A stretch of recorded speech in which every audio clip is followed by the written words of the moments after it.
Hello and welcome everybody to another Avatar The Last Airbender draft video. I'm Paul Cheon and today we are sitting at rank number 10. It's not because we've been losing, but I just haven't recorded a draft in almost a week because I had to make a lot of drafts in advance for, of course, SCGCon Las Vegas. Congratulations to Nathan Goldberg winning with Amulet Titan. So we're ready to ban the deck now, right?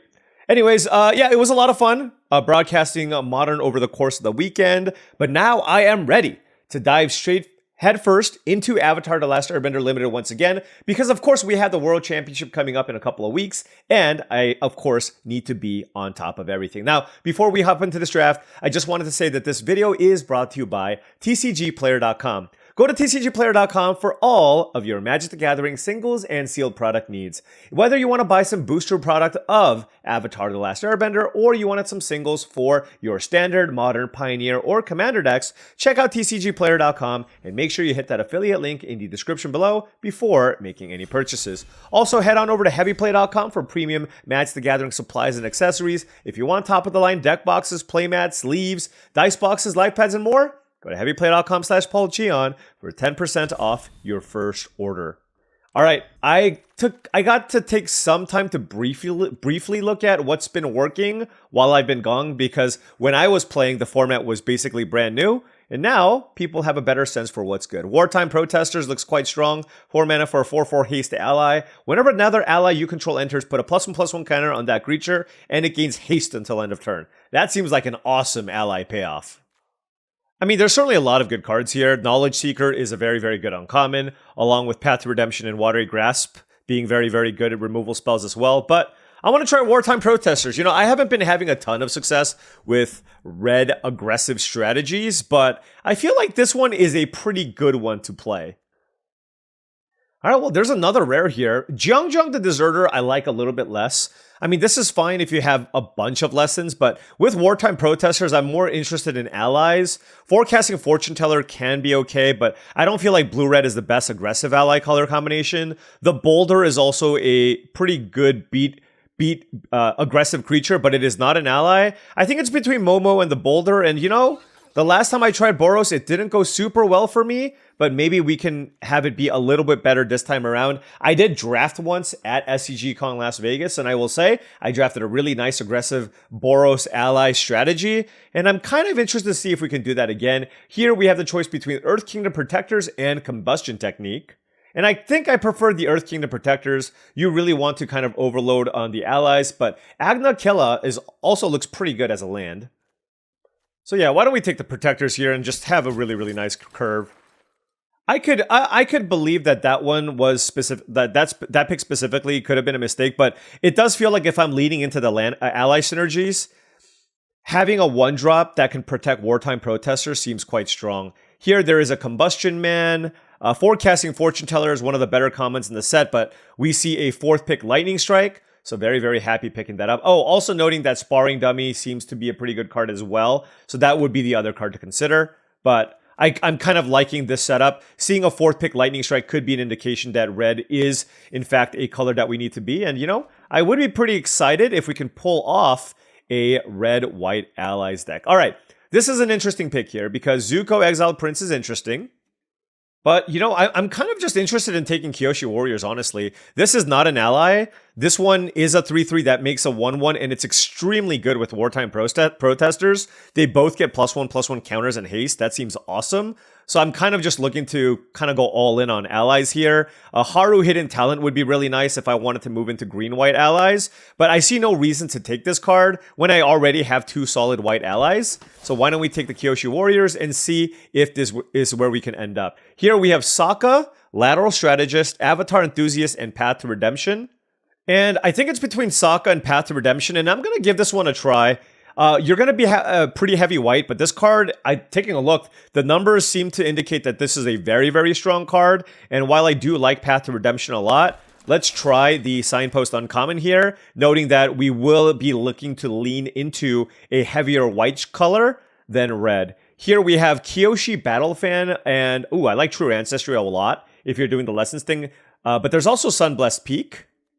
And, you know, there's not as much water bending you do in red-white. I think I'm just going to take the Sunblessed Peak here to just ensure that I have really, really good mana fixing for this red-white shell. So blue also certainly seems very open here. That's a very late Teo. And maybe red is drying up as there's a Lightning Strike and only a Wartime Protesters. But you know what? I'm perfectly happy taking a Compassionate Healer, just a really solid creature to play on curve. So I think I want to take that. But, I mean, seeing a Teo this late can also be an indication, of course, that blue is open. I mean, also keep in mind, by the way, like, Teo is also very, very good with Momo-friendly flyer. But I will say a big part of me wants to try the Wartime Protesters. So if it's a kind of a close-ish pick, I'm just going to take the white card here and just make sure I can be a red-white. Seeing Path to Redemption and Watery Grasp and Fire Nation Palace table is a really good sign. I do think Fire Nation Palace is decent, but I do not think it's better than a really good removal spell in Path to Redemption. You could make the argument that Watery Grasp is a better card, but of course, I would rather be white-red here if possible, and see where this goes. Here, there's Fire Nation Raider, which is honestly not a creature that I love. It's not an ally. 4, 5, 6, 7, 8. I can take Octopus form if I feel like there's a chance I could go into blue-white. And I think that might just be better than just taking a Fire Nation Raider, to be honest. I just think Fire Nation Raider is super replaceable here. I'll take an Earth Kingdom Soldier, a card that I don't love because it's not an ally, but we can just take it here and see where this goes. Here we'll take Waterbending Lesson in case, again, we end up in blue. And there's also a very, very late blue-white land. So a lot of filler cards here, but I will say, based on what we started with, we still have 4, 5, 6, 7, 8 cards that I'm happy with. So, hey, look. If you take the approach of take 8, you end up with 8 good cards in every pack, you still end up with a really solid deck. Now, this is a very, very disappointing pack in general. There's just nothing great. There's no white or red uncommon that I want out of this pack. I think Compassionate Healer is an ally. It's a 2-drop. So I'm going to take it here. Certainly not the most exciting thing to take, but I think it is the pick out of this pack. Messenger Hawk is the other consideration, but not an ally.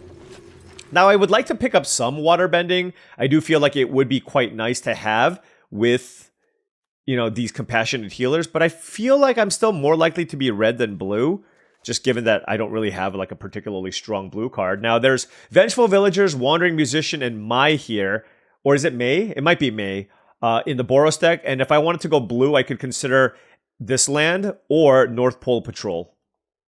You know, honestly, when in doubt, like I just think the Wandering Musicians is so replacement level. I think it's May.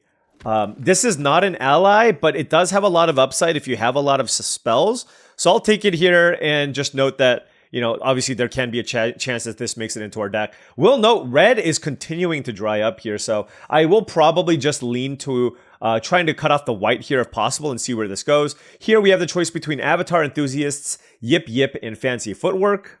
And while I like Yip Yip, I mean, I'm leaning into the ally stuff. Let's take the Enthusiast here. We don't have a million 3-drops. I think this card will be quite good in this type of deck. And then I just feel like Combat Tricks are a lot easier to pick up here. Whew. One of my favorite cards in this set, Foggy Swamp Spirit Keeper, but of course, very, very hard for us to cast. Certainly not seeing a ton of red cards. There's Kyoshi Warriors and Deserter's Disciple. And Deserter's Disciple is nice just because I don't have a 2-drop, but I do like the Warriors a lot, particularly with the Wartime Protesters. So I will take the Warriors. It also works really, really well with the Avatar Enthusiast here as well. But of course, I do need to be mindful of how many expensive creatures I end up playing in this type of deck. Here we have entered the Avatar state as a combat trick. Yuyan Archers is nice, even though it's not an ally, but it might still just be a good enough 2-mana card to play. And then we have some pretty decent blue cards as well in Gran and Lost Days. You know, I'm going to take Enter the Avatar State. I'm actually kind of curious how this card plays out as a combat trick. It's probably comparable to a Yip Yip, but I don't have one. And I do feel like, you know, here you go. There's another Yuyan Archers here that I can pick up if I need. So let's take it here. I'm going to still put it on the side here. It does look like we're more likely to be blue-white, but we'll see where this goes. Hey, Glider Kids, I actually like a fair amount. It is an ally, and with Momo-friendly Flyer in your deck, it does act as a card that you can potentially play on turn 2 off of the Momo. Here we have a bunch of random blue allies. There's a late Hermitic Herbalist, but I'll just take Water Tribe Captain. And now we're getting pretty heavy on 4s, so would love to be able to table some of the, or put a higher priority on 2-mana plays here if possible, noting that I do have 2 red 2-mana plays here, but they are not allies.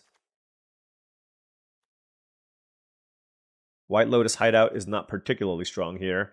I guess I'll take a Fire Nation Raider, but probably not playing that. I mean, at this point, we're basically almost mono white with a light splash of red. And, you know, I know North Pole Patrol tabled here, but like I said, I mean, you know, if I end up with mono white with a couple of red cards, that's fine. And the Wandering Musicians, if I'm going wide, can also be a totally playable card, but not the most exciting card.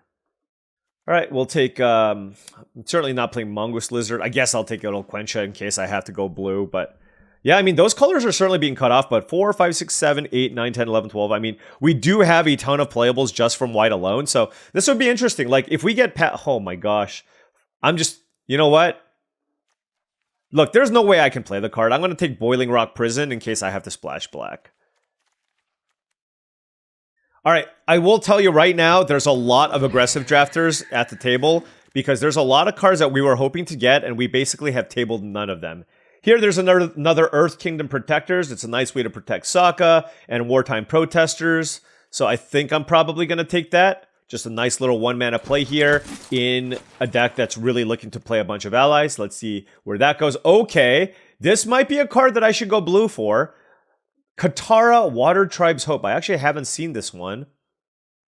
5 mana for a 3/3 Vigilance. When Katara enters, make a 1/1 ally. Waterbend X. Creatures you control have base power toughness XX until end of turn. X can't be 0. Wow. All right, I'm taking it. I'm going to take it over Razor Rings here. I think it's better than the Unagi as well. It's got waterbending, and it did feel like blue was kind of open. So now we'll see what happens based off of taking the Katara. All right. Now we have Momo Playful Pet versus Teo Spirited Glider. That's also an interesting pick. I kind of want to take Teo because I have this Momo, but I'm not sure. I'm really not sure. This card also seems really good. You know, I do have some expensive cards already. You know what? I'm going to take Momo Playful Pet over Teo here because there is still a shot that I don't end up in blue-white and I just end up in like red-white or mono-white or something like that. So for that reason, I will take the Momo Friendly Flyer, but that one could be a mistake. Now, we are certainly in the market for interaction here, and if I do end up in blue-white, I think I want to take Watery Grasp over Zhang's Deserters here. Just think it's a really nice card to have. So you know what? I'm going to jump ship here.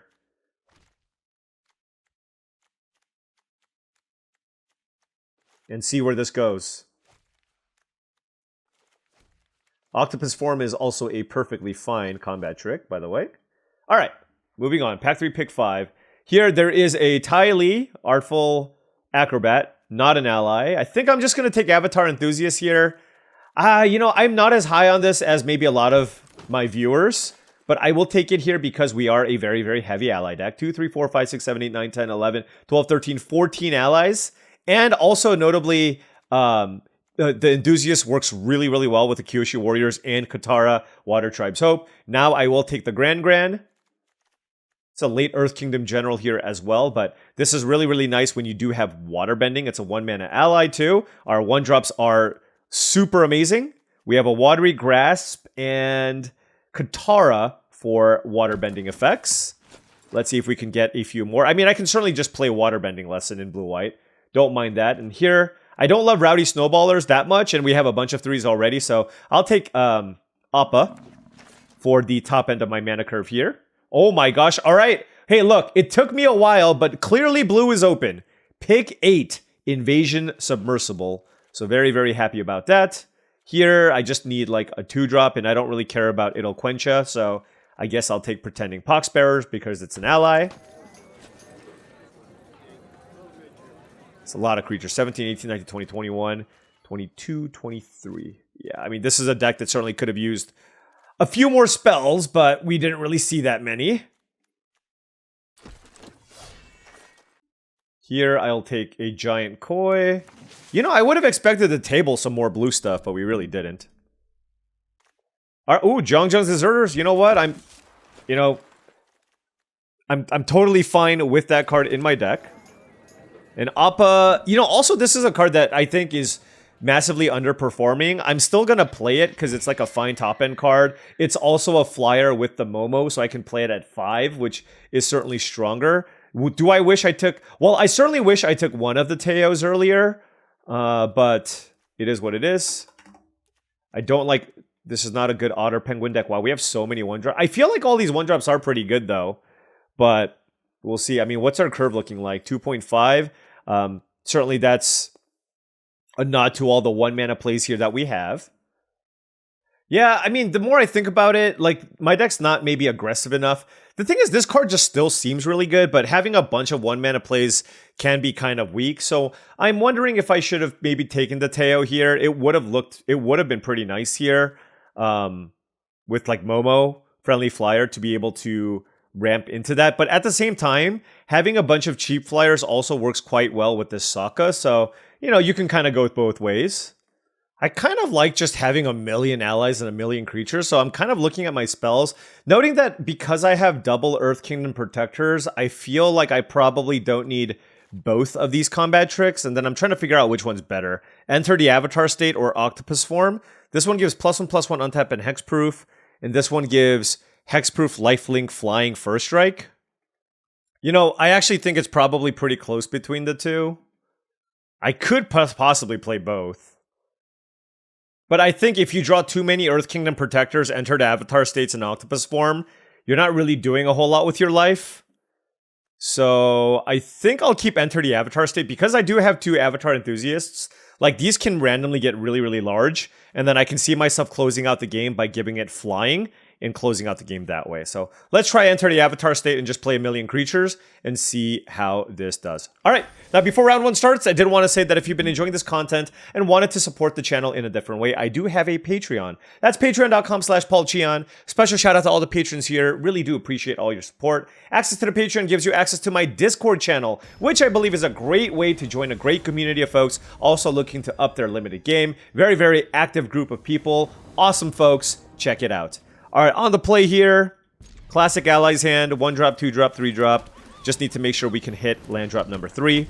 There is the Avatar Enthusiast, but I am not going to sandbag my allies here to be able to play it. I'm going to play Compassionate Healer here over the Pretending Poxbearers, because if this one attacks, I get to Scry. It's a Water Tribe Rallier from the opponent. All right, Path to Redemption from us. I'll attack with the Compassionate Healer. And I don't want Momo, I definitely want to land. 2 damage getting through, and then we can play the Poxbearers. So that was a turn certainly where we really wanted to play a 3-mana play, but, you know, we still got to play, we're still playing something every single turn, putting pressure on our opponent, and Water Tribe Rallier is, of course, very, very dangerous. So when there's a waterbending card in play, you're very, very interested in protecting... Wait, what the heck? The 1 damage to each creature your opponents control? Okay. That did not do that much. I mean, it killed the Earth Kingdom Protectors, and I guess you kind of want to do that, so... Let's play Avatar Enthusiast here in case they block the Pretending Poxbearers, although that's unlikely. And I'll keep the land here, because I really do want to play the Kyoshi Warriors next turn, and so I think I'm okay with this. Just guaranteeing that I'll be able to attack for 4 with the Avatar Enthusiast, I believe, has a lot of value here. And now it says I'm rank 3 when it said I was rank 10, so I don't actually know what rank I am. Alright, let's play the Warriors here. Boom. Boom. Attack. And our opponent's down to 9, and we have a Gliderkins and a Path to Redemption on the very, very nice board here. So, hopefully this is just a little too much aggression for my opponent to handle. Okay, land would be a really good draw. Perfect. We go Path to Redemption here. Attack. And then Glider Kids. Scry. Do not want the North Pole Gates because we have 5 lands already. Just a nice, simple, smooth curve. And the only thing that can really get my opponent back from this is a sweeper effect. Hakoda will just not be enough here. And there we go. I mean, it looked like they had a totally fine deck, but we had a really good mana curve, put a bunch of pressure, and I guess we are still rank 10. But like I said, it's been a while. It's been a few days since I've actually drafted, and you know, I've been speaking all weekends, and I didn't actually have the time to make a video for Tuesday as well. So I am recording this on the day after covering the SCG con. So energy levels might be a little bit lower, you know. It's like, we're in Vegas, I was in the hotels, my lips are dry. You know how it is, right? When you're just kind of even away from your home. So it is what it is, and I'm still going to try to put together a good draft video here. 3 islands and a bunch of white spells. Let's mulligan that. I will keep this, bottom the Appa, and hopefully we can find a blue source here right away for the Grand. I don't. But I do have Pretending Poxbearers and Path to Redemption. Not the best hand here. And Zhang's Deserters actually lines up very, very well against Pretending Poxbearers, but what can you do? I'm still going to save the Path to Redemption for something bigger, and if they attack me, hopefully they play something small so I can still attack or block with the Poxbearers. We'll see. Land drop number 3 into Sokka, Lateral Strategist. Okay, so that needs to get pacified. And let's attack for 2. Can't just let Sokka just have my opponent draw a gazillion cards. Please don't airbend this somehow. Alright. Rabaru Troop slows my opponent down. Probably will have a 2-mana play here. I would love a land. A tap land is also totally fine. Okay, let's attack, and then I'll play the Enthusiasts. They probably have a removal spell, honestly. Yeah. And if they do, they do. Oh, wow. Very interesting. I would have guessed that my opponent would have had a, firebending lesson or something along those lines there. Lightning Strike, Combustion Technique, etc. Glider Kids, okay. Alright. Hey, I do not mind this at all. Let's play Grand. Let's play Glider Kids. Now we don't need any more lands. So I'll bottom the island and hit for 4. Alright, opponent at 12, I'm at 14. I have a decent board. Enter the avatar. What the hell is this card? Starting with you, each player chooses up to 1 permanent with mana value 3 or greater from among permanents your opponents control. Oh, I have to choose which permanent to exile? I guess Glider Kids? Wait, what? Hold on.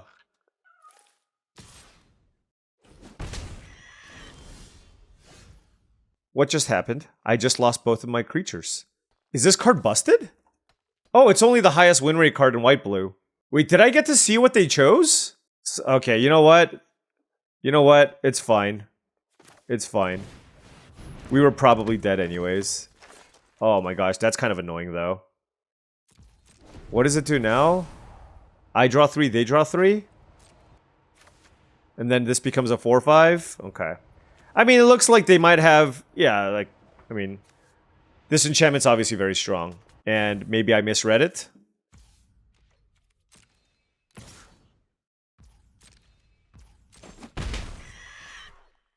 Wow. Did I just throw? Starting with you, each player chooses up to 1 permanent mana. I don't know. Whatever. If that's what happened, that's what happened.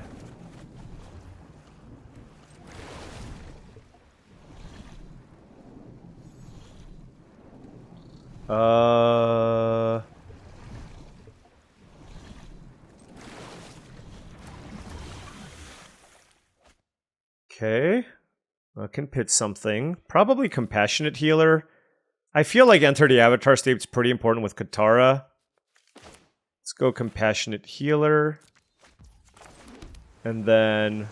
I guess there's also this card. Alright, I'm just trying to slow my opponent down.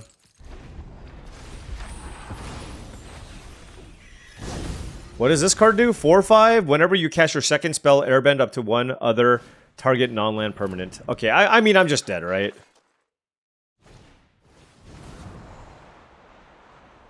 Okay.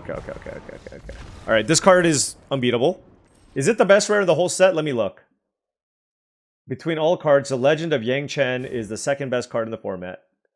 Behind the Rise of Sozin and United Front. Okay, well, you know what? That's a welcome back to the format moment there. That's a really, really good Magic card. Holy cow. Holy cow. I like how all the best cards are white and blue for the most part. And then I guess, no, there's 2 black cards. Alright. No shame in losing to that deck, of course. Let's keep going. Alright, on the play here, a bit of a... Actually, it's not that bad. I have a turn 1 Grand, so... especially when you play a turn 1 on the play, you can just attack with it, right? That's fine. I'm not actually sure how good this card is, like if you don't have a bunch of lessons, but a 1-mana 1/2 that loots when it gets tapped is fine, especially if you have enough waterbending in your deck. Now, had I known I was blue-white from the beginning, obviously my deck would have been a little better, but, you know, it's hard for me to move off of that first pick red rare with the lightning strike that I had. So, you know, if I didn't open the busted blue-white rare, I probably would have just stayed in Boros, but, you know, it did feel like our seat was more likely supposed to be blue-white than red-white.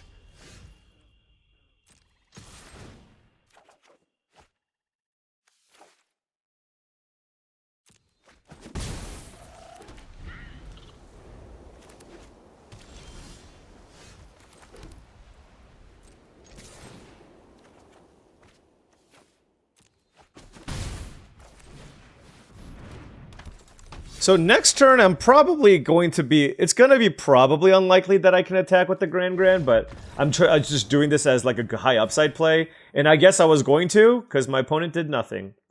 That was probably a bad keep. Just going to toss that one out there. All right, 2-1.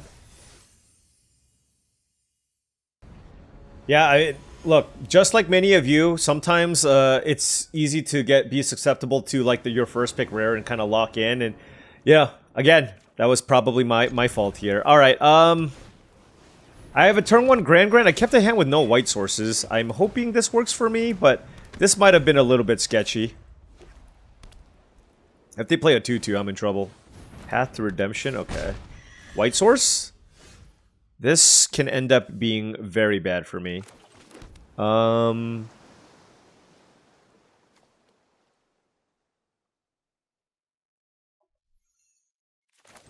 just gonna put this on here, because I don't even know if I'm gonna have anything to play. Oh, look at that. See? I saved 2 damage, okay? I saved 2 damage. But that's really good, obviously. Momo plus Glider Kids. Another island here. That's a great draw. Great draw.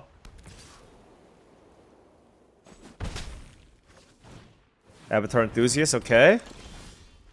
Alright, wonderful. This is wonderful. I guess I'll play this card. Okay, there's our white source.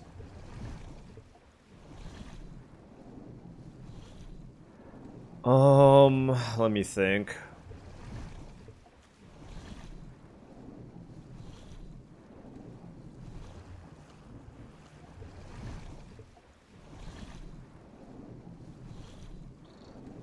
I think because I'm behind, this is not going to matter as much in the short. Like, Water Tribe Captain, I'm just never going to activate, so I just feel like there's a lot more upside in all the other things. Alright, well, their Avatar Enthusiast is huge, and they're just literally beating me with 3 planes. This is wonderful. And, yeah, we're probably dead here.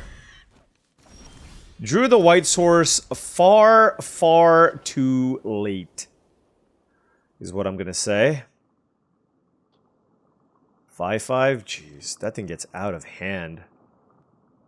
Alright, let's just play this, because this just gives me 2 blockers, and I can just jump to Avatar Enthusiasts.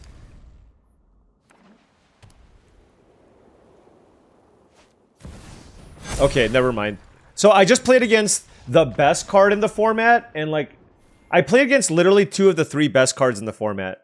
So we have now quickly lost 2 games to two completely busted cards sitting at, you know, 67% games in hand win rate for both. And, you know, again, it happens. It sucks to lose that quickly. Like, I was probably going to lose that game anyways, but I at least felt like I had a glimmer of hope. And then, of course, when your opponent plays United Battlefront, you're just going to straight up lose the game. So, some pretty quick matches for today's video, but it's okay. It's okay. Let's keep this going. Hopefully I can win some matches. You know, sometimes it's out of my control, right? 4-lander here with Earth Kingdom Protectors, Pretending Poxbearers, and Katara. Do like this hand a fair amount. Drew Avatar Enthusiast. Again, our deck is like all allies, so this is a pretty good place to be. But we are on the draw, and that is a Professor Zai, I don't know. God, I wish I had a Yip Yip.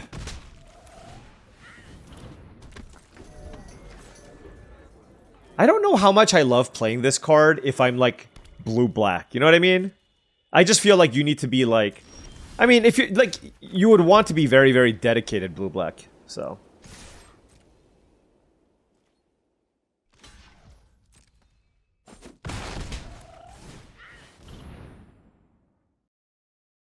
That's probably getting quenched, but yeah, it's fine. The way I look at it, it's like it gets a quench out of their hand and gives me a much higher chance of being able to resolve this Katara. They discarded Canyon Crawler, okay. They're trying to curve out nicely here. Teo is very good.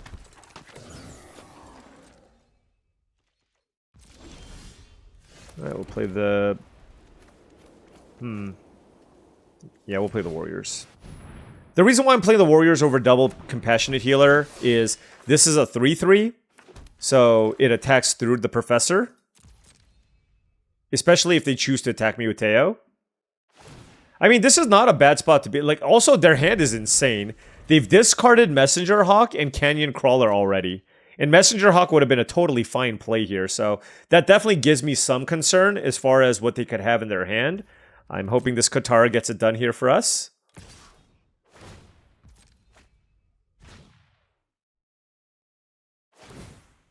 Wow, they just discarded a... Like, what is happening? Is everybody supposed to just have, like, insane decks? Is this what's...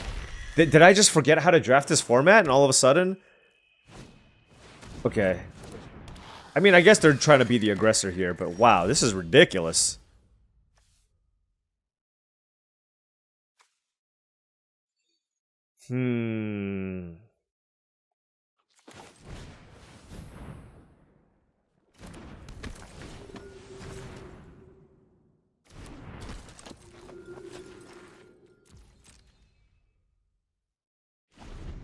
He didn't even... My opponent didn't even rummage. Or... Oh, they can always get it back, right?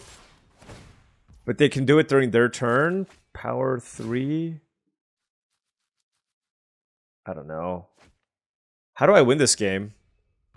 I can save the Katara. Does this... Oh, no, it loses all ability, so Indestructible doesn't even work. This is brutal. Oh, so maybe I wasn't supposed to play the Compassionate... I mean, the thing is, I don't even have the second blue here, so it's not like it matters. Like, I'm just... Oh, there's the blue. Holy cow. Okay. Okay, what happens here? Destroy each creature mana value X or less. Oh, but this has mana... This has a high mana value. So, everything else would die. And they can do it for 3, potentially 4. They're at 19 life. If I play this, I can waterbend 1, 2, 3, 4.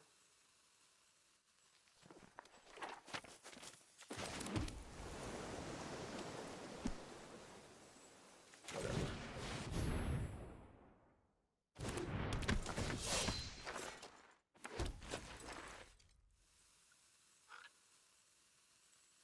Okay. Oh, this has vigilance. Nice. 4. 1, 2, 3, 4, 5. Or I can go this.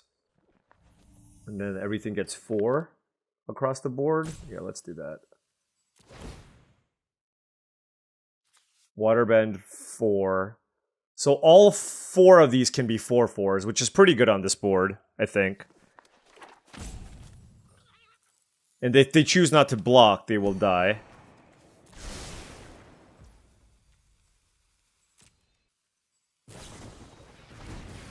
Ah, that's annoying.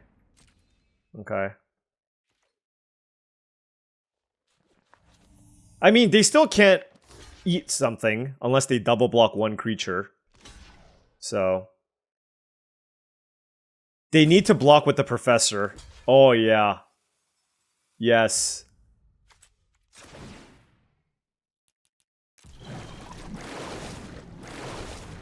Wait, so the Professor dies, they can't get the Wrath back.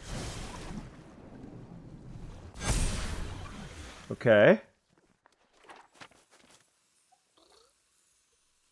So now they take 8 damage, Teo lives, but Earth Kingdom Protectors is still online. And this is my board? Alright! Alright. Let's go. Turns out my rare is also kind of busted if I can pull it off. It's the first time I've actually seen that card get cast and activated. And I am very, very glad that Katara was on our side. Alright, 3 and 2. Let's keep it going. Alright, on the play here. Yeah, looks like a great hand. I just need to find land number 3. I'm not cheating on lands, by the way. I mean, we've had some interesting land draws, but we are on 17 lands here. So, we have 2 lands, Earth Kingdom Protectors, Zhang's Deserters, into a variety of 3 drops here. Invasion Submersible, namely one of them. Very, very good card.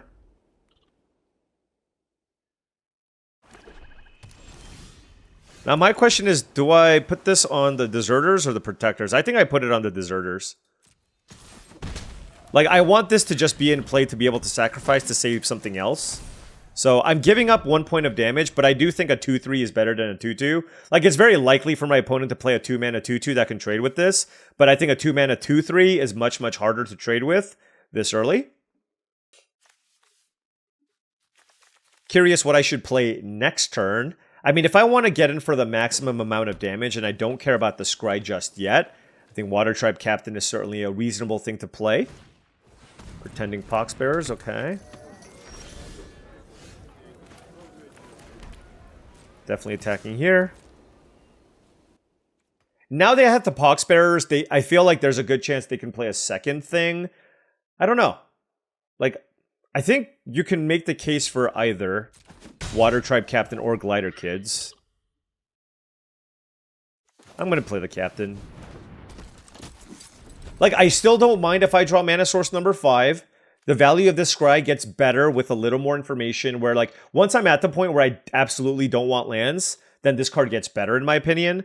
This hits a little bit harder, and another reason why I'm playing this is I think there's a really, really high chance that I run out the Invasion Submersible next turn, right? So if they play a decent-sized 3-drop here, then I can just bounce it. This returns non-land permanents? That's annoying.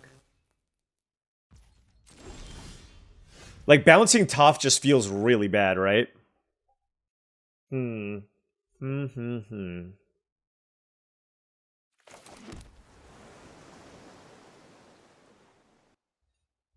Toph seems quite poor.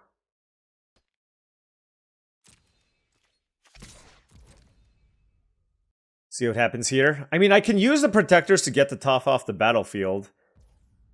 So I guess they did. I mean, them taking it is actually something that I'm totally fine with, and now we can go with the Glider Kids because we drew the land. Waterbending Lesson is very nice. Keep the gas flowing. So now it's going to be very, very hard for us to attack on the ground, but we still have Glider Kids, and we have Submersible if my opponent plays something big here, or I can just play Waterbending Lesson and just kind of restock my hand. Swamp Snare Trap. Okay. Hey, casting that thing for 2 mana, obviously very strong. But no good attack here. But they do have a lot of mana up, so that's just like the one thing. And there's nothing really they have that is something that I want to bounce. I do have a bunch of 1 mana, like 1 mana cards, so I'm gonna play this, see what we draw, and then we can tap this and this. And we won't attack now. And hey, we've restocked. We have Sokka, Invasion Submersible, and Katara. So our hand is quite strong, and our opponent's just playing a bunch of random nonsense, which I'm okay with. I mean, their deck looks fine. I mean, these cards are all good, so I should not take this for granted by any means.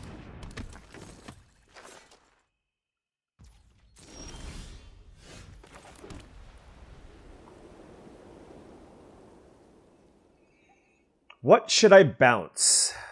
Man. Their creatures have all been so terrible. Because I kind of want to play this like the turn I want to use it as some kind of overrun effect. That's the thing. Alright, so I'm just going to play like 2 things. I will bounce... Sure, whatever.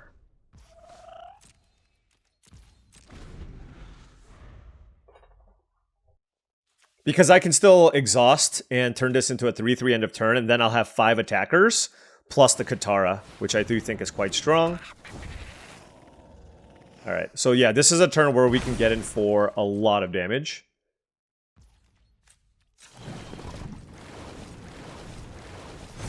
Alright, my turn. Tara. 1, 2, 3, 4, 5 at least.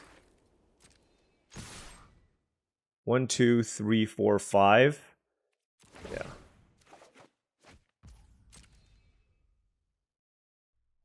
They're all 5/5s. Actually, Invasion Submersible is an 8/8, right? Because it's got 3 counters on it. That's really strong. I mean, this is like Craterhoof Behemoth almost, if you can go wide enough.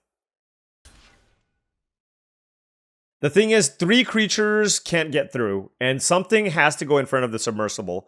So the proper block here is Pretending Poxbearers goes in front of the Submersible.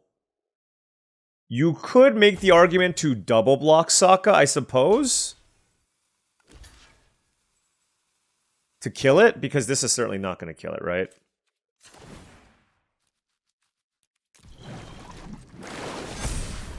Oh, I could have done it for 6! Oh, jeez. I mean, I guess that wasn't lethal, but I could have gotten in for 2 more points of damage, which that was quite bad. How did I miscount? 1, 2, 3, 4. Oh, this also... I forgot Sokka also has Vigilance. Yeah, my opponent should be at 1 life. Now, I'm hoping that this is still going to be okay because I have the Earth Kingdom Protectors, but this is obviously very unfortunate. My opponent should be at 1 life. Okay, I mean, they're still dead.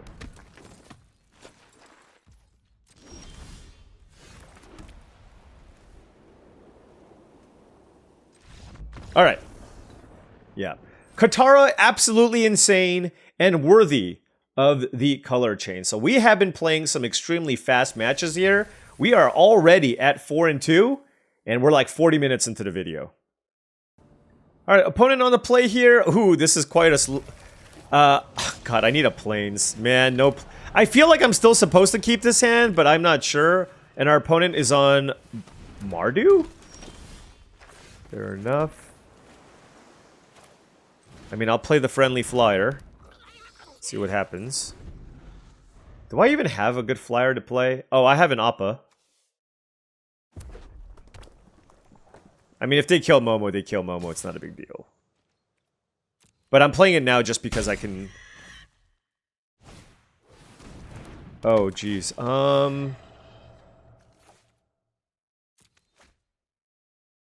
I do not care to enter the Avatar state. I have 2 Earth Kingdom Protectors. It basically does the same thing. It looks like they have a firebending lesson. Yeah, that's fine. Let's go Compassionate Healer here. I just don't really care to, you know... I mean, this is a 2/2. Like, no real reason to save it, and it blocks the Corrupt Court Official pretty well. Okay.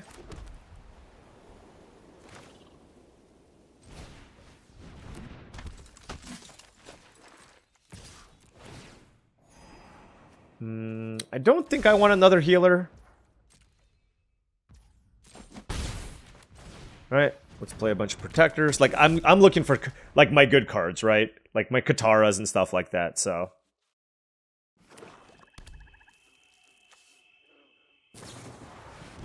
Exile cards from the top of your library until you exile a non-land card. You may cast that card without paying its mana cost if the spell's mana value is less than the number of mountains you control.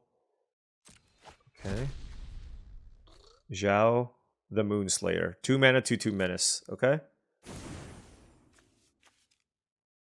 What does this do? It basically, like, draws you a card, I guess? Sure.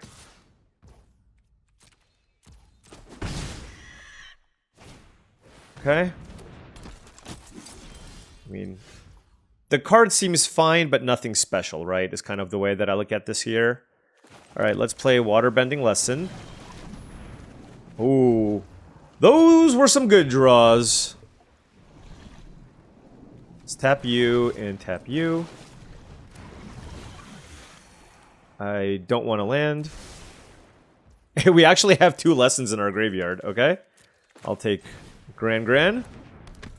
And I will pass. Alright, well, we're developing a pretty good board here, which I do like. I'm still feeling okay about my life total, given the fact that I have this Compassionate Healer.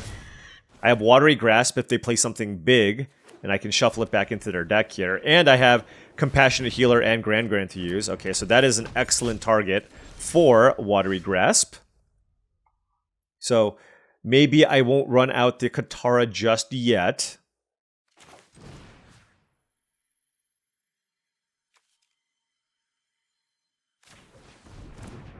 Let's shuffle this back in. 1, 2, 3, 4, 5.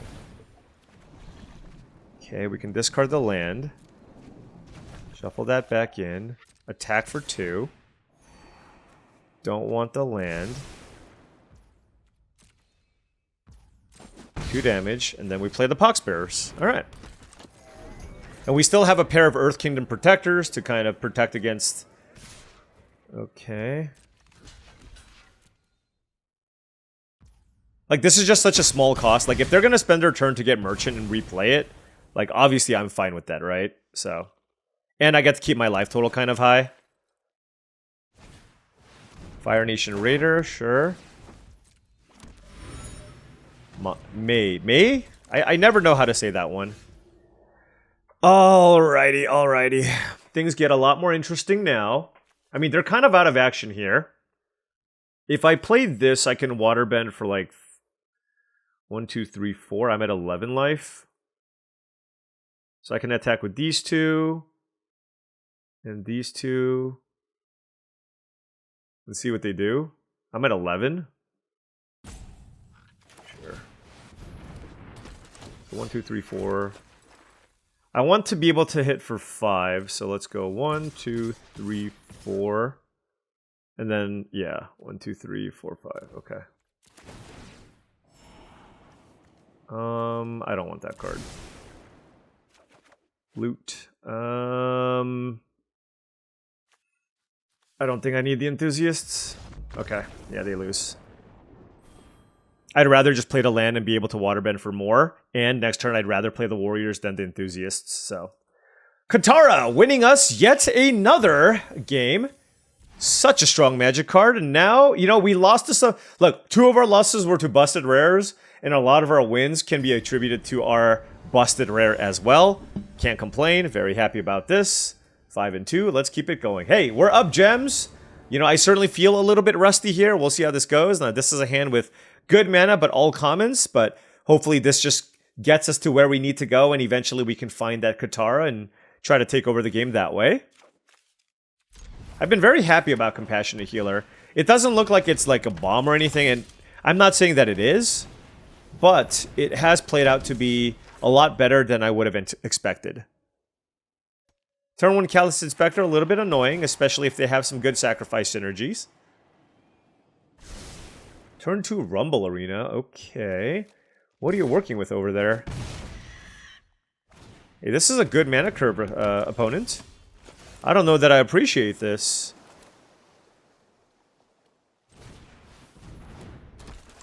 Let's slow down the beats here.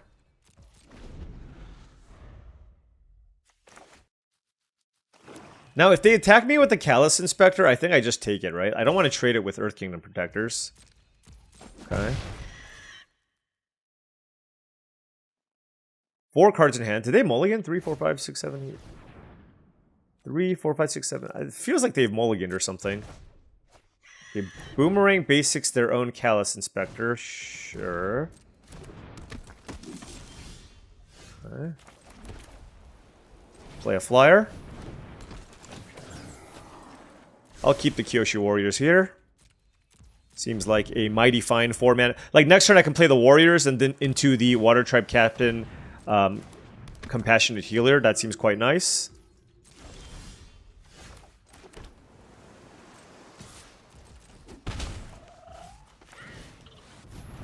3 cards in hand for the opponent with their blue-black deck. It's a weird blue-black deck. Maybe it like leans a lot into like the sacrifice stuff. That's what it feels like at least. Azula's certainly a good card. Like, it's gonna trade with my warriors, you know what I mean?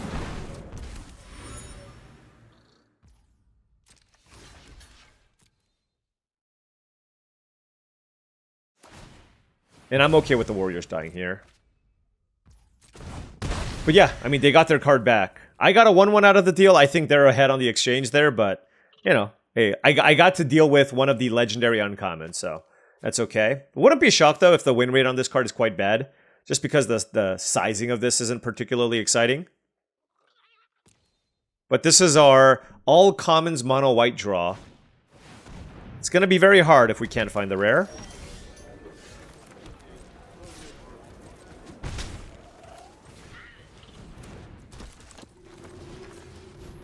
Alright, well, I mean, this is a sufficiently wide board, and Water Tribe Captain is extremely threatening here, and I can protect it with the Earth Kingdom Protectors, so I think we can potentially get in for a decent-sized attack, especially if they choose to attack me with the Beetle-Headed Merchants, right? If they attack me with the Beetle-Headed Merchants, it's going to be tough. Fire Nation Drill, of course, is very strong. What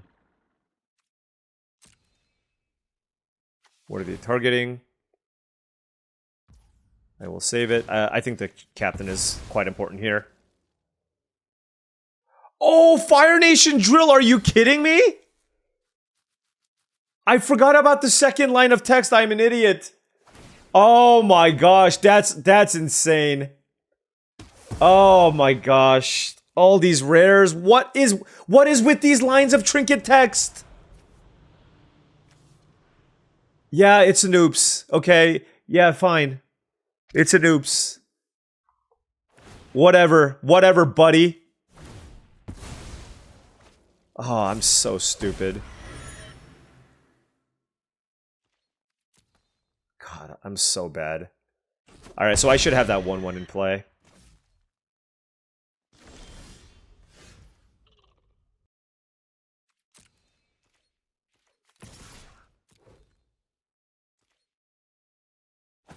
Yeah, so I lost that 1-1 for no reason. Oh well. That is the way the cookie crumbles. Alright, well, mistakes were bound to happen. I thought this was just a 4-mana 6/3 trampler that kills something. I thought that line was just like some trinkety line of text for other formats, but that is a mistake that I will hopefully not make in the future. And my opponent also has Katara. So they have Fire Nation Drill and Katara. Two of among the better rares of the format. So, you know, it's okay. Oh, no. Sorry. Legend of Yangchen is number 2. United Front is number 3. Fire Nation Drill is number 4. All right. And Katara is like number 15. Okay. Well, despite that, let's see what we can do here. They're at 10 life. Okay, I'm going to block the drill. Wait, they can do it for 4? Right? They can turn it into... Oh, wait, this becomes a 3/3. So wait, hold on, though. If they turn it into a 4/4, they take 2, 4, 5, 6, 7. Huh.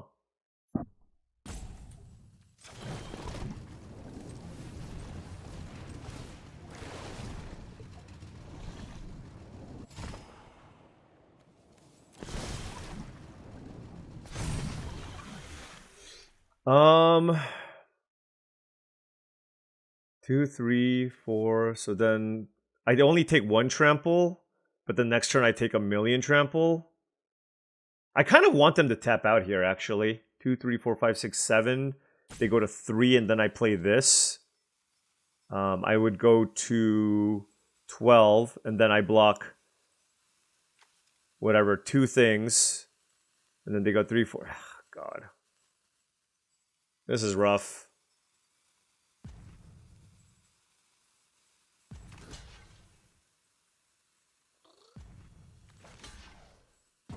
Sure. They have to make it into a 4/4. And then this at least gives me like some chance to like kill my opponent. which is why I'm doing it this way. They can obviously also just let this resolve. But yeah. Oh, they can make it 5. Yeah, okay, fair enough. 1, 2, 3, 4. Man, I am clearly very rusty here, because they can do it for 5 and keep the Katara back. They can do it for 4, rather, and keep Katara back. Nope, they let it resolve. Alright, well. What a good block, Paul. But you know what? Like, with Katara in play, it's just going to be exceedingly difficult to win from this spot. And honestly, just be, like losing the, you know, a pair of obscene rares. Totally fine. There are lots of bombs in this format. Lots. Like there is in most formats. So, just keep that in mind.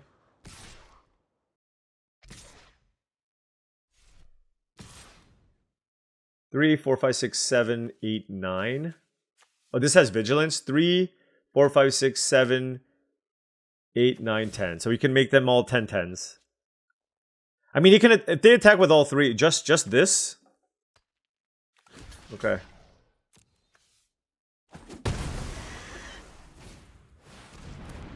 Alright, I need a removal spell for Katara badly. Why can't I find a removal spell for Katara?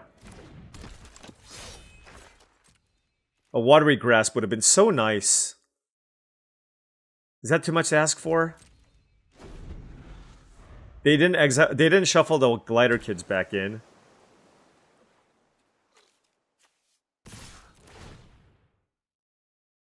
Three, 4, 5, 6, 7, 8, 9. Yeah, I have to block all 4 things. Alright.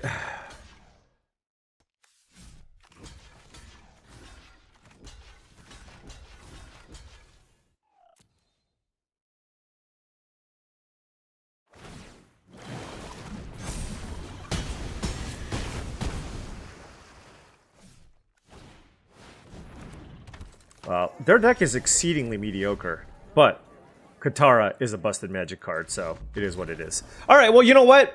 A nice quick video today, nice quick run.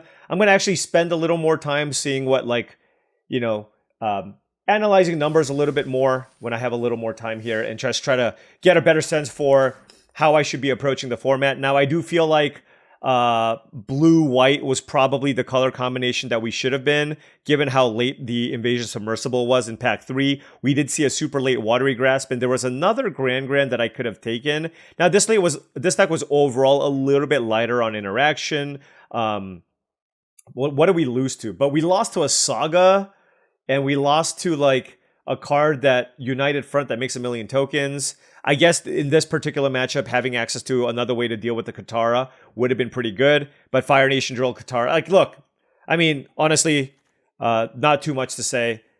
I think our deck was fine, not like the most impressive thing.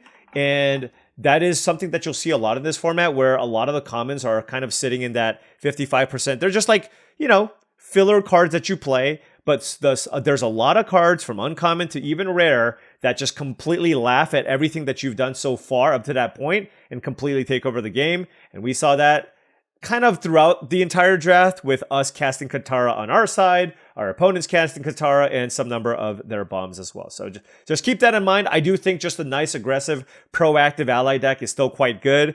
Red, white, blue, white, those can all be very, very effective. It looks like blue, white's now actually the strongest archetype, which is pretty cool. I think most people no longer are sleeping on a Watery Grasp. They know that it's quite a strong card to play, and overall, fairly happy with this. You can't be super sad with a 5-win performance, and gonna be hoping to build off of this and do a little bit better once I kind of absorb all the information. You know what I mean? Which color pairs are working well? Which commons work better in certain color combinations? I'm going to probably spend, you know, a good 30 minutes to an hour just analyzing all the information on 17 lands over the past few days, just to make sure that I don't fall behind. But outside of that, Katara, awesome, drafted highly.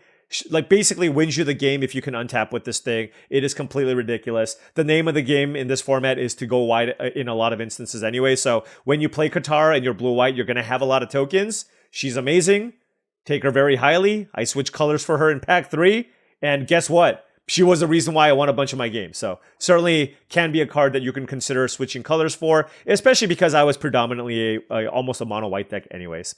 Anyways, thank you so much for watching, as I really do appreciate it. Make sure you hit that like and subscribe button for more daily videos just like this. If you enjoyed this content and wanted to support the channel in a different way, I do have a Patreon. That's patreon.com/paulcheon. Shout out to the patrons. Thank you so much. Also, go to TCGplayer.com for all your Magic the Gathering singles and sealed product needs. Whether you want some booster boxes of Magic the Gathering product, including Avatar The Last Airbender, or you wanted some singles for your standard Modern, Pioneer, or Commander decks, check out TCGplayer.com. Hit that affiliate link in the description below before making any purchases. Also, go to HeavyPlay.com for premium Magic the Gathering supplies and accessories. They are your one-stop shop for top-of-the-line deck boxes, playmats, sleeves, dice boxes, life pads, and much, much more.